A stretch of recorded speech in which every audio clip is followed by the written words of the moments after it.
Hi everybody, Robin here, back with more news. Kia recently introduced the replacement to the Forte, the Kia K4, which is coming later this year as a 2025 model year compact. However, Kia also calls it its fourth generation compact sedan, which basically means this is a new generation Kia Forte with a different name. By the way, the third and now we know final generation of the Kia Forte was brand new for the 2019 model year. So that makes this a pretty fast generational turnaround. This also aligns perfectly with what Kia did a few years ago, replacing the Optima with the K5. That happened for the 2021 model year, and this K4 basically looks like a shrunken down K5.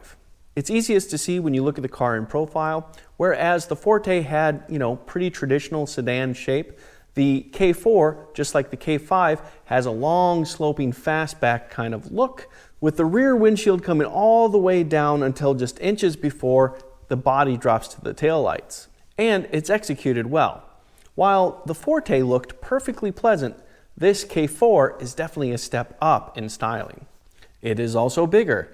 Kia did not release full specs, but says the K4 is 185.4 inches long, which is 2.7 inches longer than the Forte, and 72.8 inches wide, 1.9 inches wider than the Forte. For the 2025 model year, there will be 5 trims of K4, the LX, the LXS, the EX, the GT line, and the GT line Turbo.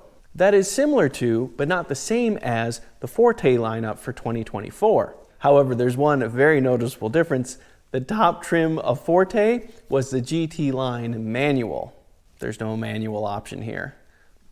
The standard engine will be a 2-liter inline 4-cylinder engine that makes 147 horsepower and 132 pound-feet of torque.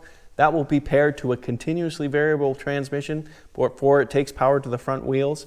That is just like the Kia Forte. The optional engine will be a turbocharged 1.6-liter inline 4 that makes 190 horsepower and 195 pound-feet of torque, and that will be paired to an 8-speed automatic transmission before power then goes to the front wheels.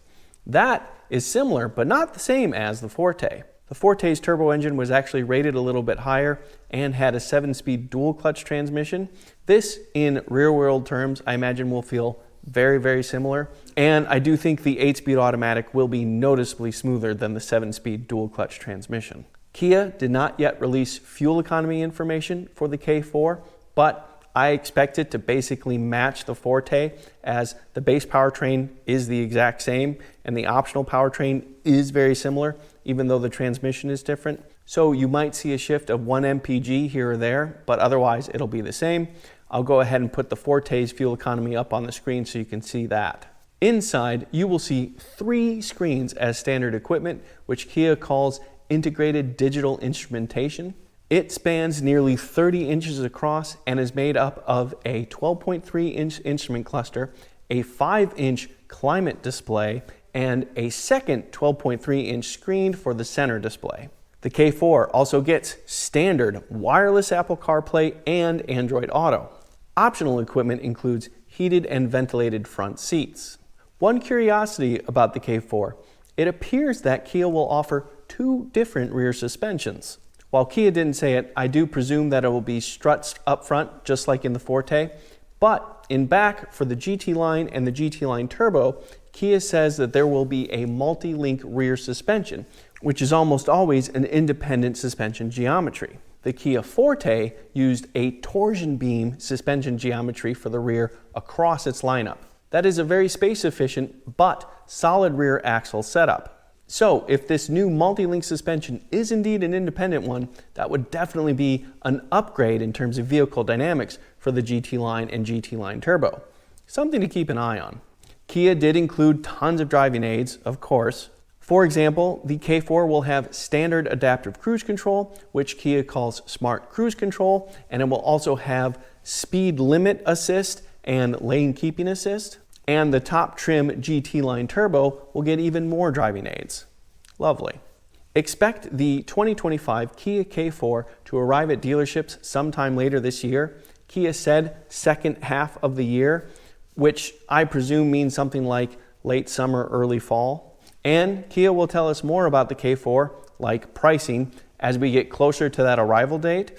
But you can bet that the cost won't veer too much away from the Forte's low 20s starting price. And I have to say, I'm really looking forward to reviewing this new Kia. Yes, I am sad to see the manual option go away, but the fact that we still have new compact cars to choose from is itself rare. Moreover, if it is a nicer independent suspension on the GT line trims, the K4 could drive really well. Fingers crossed. I know this much. As soon as I learn more, I'll be sure to share. I'm Robin Warner. Thank you very much for watching.